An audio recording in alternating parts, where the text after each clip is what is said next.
Hello friends, welcome to மாண்டி நாட் சமையல். இன்னைக்கு நம்ம பார்க்க போகிற ரெசிபி என்னன்னு பார்த்தீங்கன்னா, ஒரு சூப்பரான கடலைக்கறி எப்படி பண்ண போகிறோங்கிறதாங்க பார்க்க போகிறோம். இது கேரளா சைடில் ரொம்ப ஃபேமஸ்ஸு. இதை வந்து நாம் இன்னைக்கு எவ்வளோ டேஸ்டியாகவும் சூப்பராகவும் ஈஸியாகவும் பண்ண போகிறோங்கிறதான் பார்க்க போகிறோம். பாருங்கள், இந்த கிரேவி எவ்வளோ சூப்பராக இருக்குதுன்னு. இது வந்து இட்லி, தோசை, சப்பாத்தி, பூரி எல்லாத்துக்குமே சூப்பராக இருக்கும். நீங்கள் இடியாப்பம், ஆப்பம் இந்த மாதிரி கூட இதுக்கு சைடிஷாக வச்சு சாப்பிட்லாம். கேரளாலெல்லாம் புட்டுக்கு இதை வச்சு சாப்பிடுவாங்க. நம்ம வந்து இட்லி, தோசைன்ட்டு எல்லாத்துக்குமே இதை வச்சு சாப்பிட்லாம். இப்போ வாங்க இந்த கடலைக்கறியை நம்ம எப்படி ப்ரிப்பேர் பண்ணலாங்கிறத பார்க்கலாம். இந்த கடலைக்கறி செய்கிறதுக்கு நான் இன்னைக்கு சுண்டல் ஊற வச்சுருக்கிறேங்க. கருப்பு சுண்டல். இது ஒரு 1/2 கிலோ பக்கம் இருக்கும். இது ஒரு 8 மணி நேரம் பக்கம் ஊற வச்சுக்கோங்க. இப்போ இதை நம்ம குக்கரில் போட்டு வேக வச்சிடலாம். இப்போ ஊற வச்ச சுண்டலை குக்கரில் போட்டாச்சுங்க. இப்போ மூழ்கிற அளவுக்கு தண்ணி ஊற்றிக்கலாம். இதோட கொஞ்சம் உப்பு சேர்த்துக்கோங்க. இப்போ இதை மூடி வச்சு விசில் போட்டாச்சுங்க. 7ல இருந்து 8 விசில் பக்கம் விட்டுக்கோங்க. அப்பதான் நல்லா வேகும் உங்களுக்கு. இப்போ சுண்டல் வந்து வேக வச்சு எடுத்துக்கிட்டாச்சுங்க. நான் ஒரு 8 விசில் பக்கம் விட்டுருந்தேன். பாருங்க, இந்த அளவுக்கு நல்லா சாஃப்டா வேகணும். இப்போ அடுத்து நம்ம மசாலா ரெடி பண்ணிடலாம். இப்போ ஒரு கடாய் வச்சிருக்கிறேங்க. அதில் ஒரு 2 ஸ்பூன் பக்கம் எண்ணெய் விட்டுக்கோங்க. நான் வந்து இன்னைக்கு ரீஃபண்ட் ஆயில் தாங்க ஊற்றிருக்கிறேன். கடலைக்கறி வந்து கேரளா சைடெல்லாம் உங்களுக்கு தேங்காய் எண்ணெயில் தான் பண்ணுவாங்க. நீங்கள் தேங்காய் எண்ணெய் விட்டு பண்ணினா கூட பண்ணலாம். இதில் 1 ஸ்பூன் சோம்பு, 1/2 ஸ்பூன் மிளகு, 2 துண்டு பட்டை, 3 கிராம்பு, 1 ஜாதி பத்திரி. இது வந்து வாசத்துக்காக தாங்க, ஆப்ஷன் தான், இல்லைன்னா நீங்கள் போடணும்னு அவசியம் இல்லை. இதை லேசாக வறுத்துக்கோங்க. இதோட ஒரு 10 சின்ன வெங்காயம், இதையும் நல்லா வதக்கி விட்டுக்கோங்க. வெங்காயம் நல்லா வதங்கினதும் ஒரு சில்லு தேங்காய் இந்த மாதிரி கட் பண்ணி போட்டுக்கோங்க. இதையும் நல்லா வதக்கிக்கலாம். இது எல்லாமே நல்லா வதங்கினதுமே கேஸை சிம்மில் வச்சுக்கோங்க. இப்போ 1/2 ஸ்பூன் மஞ்சத்தூள், 2 ஸ்பூன் தனி மிளகாத்தூள், 2 ஸ்பூன் மல்லித்தூள்,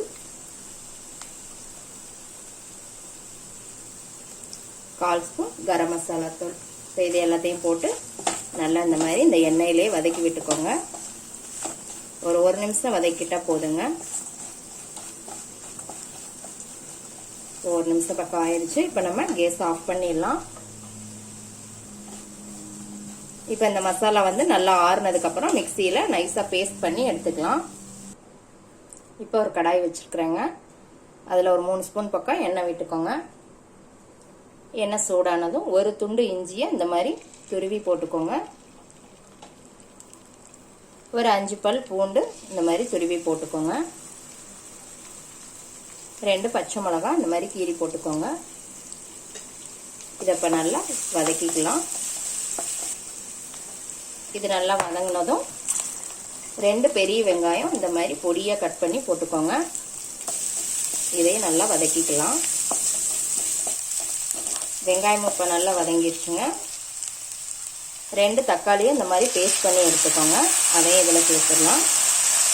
இதையும் நல்லா பச்சை வாசம் போகிற அளவுக்கு நல்லா வதக்கிக்கோங்க. தக்காளியும் நல்லா வதங்கிடுச்சுங்க. இப்போ நம்ம அரைச்சி வச்ச இந்த மசாலாவை இதில் சேர்த்துடலாம். இதையும் நல்லா இதோட மிக்ஸ் பண்ணி விட்டுருங்க. இப்போ இதோட நம்ம வேக வச்ச சுண்டலை இதில் சேர்த்துடலாம். இதையும் நல்லா கலந்து விட்டுக்கோங்க. இதோட கொஞ்சம் உப்பு சேர்த்துக்கலாம். நம்ம சுண்டல் வேக வைக்கும் போதே உப்பு போட்டிருக்கோங்க. அதனால இப்போ நான் கம்மியாக போட்டிருக்கிறேன். இது வந்து நான் இன்னைக்கு 1/2 கிலோ சுண்டல் எடுத்துருக்குறேங்க. அதுக்கான மசாலா அளவுகள் தான் போட்டிருக்கிறேன். நீங்கள் அளவுகள் வந்து கூட்டும் போது குறைக்கும் போது இந்த மசாலாவெல்லாம் கூட்டிக்கோங்க, குறைச்சிக்கோங்க. இப்போ எல்லாத்தையுமே நல்லா மிக்ஸ் பண்ணி விட்டுக்கோங்க. இப்போ இதில் கொஞ்சம் தண்ணி சேர்த்துக்கலாம். நல்லா கலந்து விட்டதுக்கப்புறம் ஒரு 5 நிமிஷம் நல்லா கொதிக்கட்டுங்க. அதுக்கப்புறம் நம்ம எப்படி இருக்குங்கிறத பார்க்கலாம். பாருங்கள், இப்போ 5 நிமிஷம் ஆச்சு. நல்லா கொதிக்க ஆரம்பிச்சிருச்சு. இப்போ இந்த ஸ்டேஜில் நம்ம தேங்காய் பால் சேர்த்துக்கலாம். நான் ஒரு 1/2 மூடி தேங்காயை இந்த மாதிரி பால் எடுத்து ஊற்றிருக்கிறேங்க. இது வந்து நல்லா கிரேவியாக திக்காக இருக்கிறதுக்காக இது நல்லா மிக்ஸ் பண்ணி விட்டுருங்க.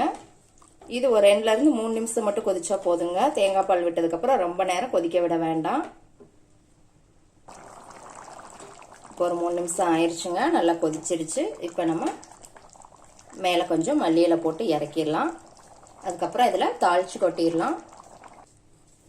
இப்போ ஒரு தாளிப்பு கரண்டி வச்சிருக்கிறேங்க. அதில் 2 ஸ்பூன் எண்ணெய் விட்டுக்கலாம். எண்ணெய் சூடானதும் 1/2 ஸ்பூன் கடுகு, 1/2 ஸ்பூன் உளுத்தம்பருப்பு, இது நல்லா பொரியட்டும். இதோட 2 வரமிளகாய், கொஞ்சம் கருவேப்பிலை. இப்போ இந்த தாளிப்பை இந்த கடலைக்கறியில் ஊற்றிடலாம். எல்லாத்தையுமே நல்லா மிக்ஸ் பண்ணி விட்டுக்கோங்க. அவ்வளோதாங்க, சூப்பரான கடலைக்கறி ரெடி ஆயிருச்சு. ரொம்ப ஈஸியாக பண்ணிடலாங்க, ரொம்ப கஷ்டமெல்லாம் கிடையாது. எப்படி இருக்குன்னு செஞ்சு பார்த்துட்டு கமெண்ட்ல போடுங்க. லைக் பண்ணுங்க, ஷேர் பண்ணுங்க, சப்ஸ்கிரைப் பண்ணுங்க. கூடவே பெல் ஐக்கான் பட்டனையும் அமுக்குங்க. மறுபடியும் வேற ஒரு ரெசிபியோட சந்திக்கலாம் ஃப்ரெண்ட்ஸ். அன்போடு சமைத்து ஆனந்தமாய் உண்டு இன்பமாய் வாழுங்கள். வாழ்க வளமுடன்.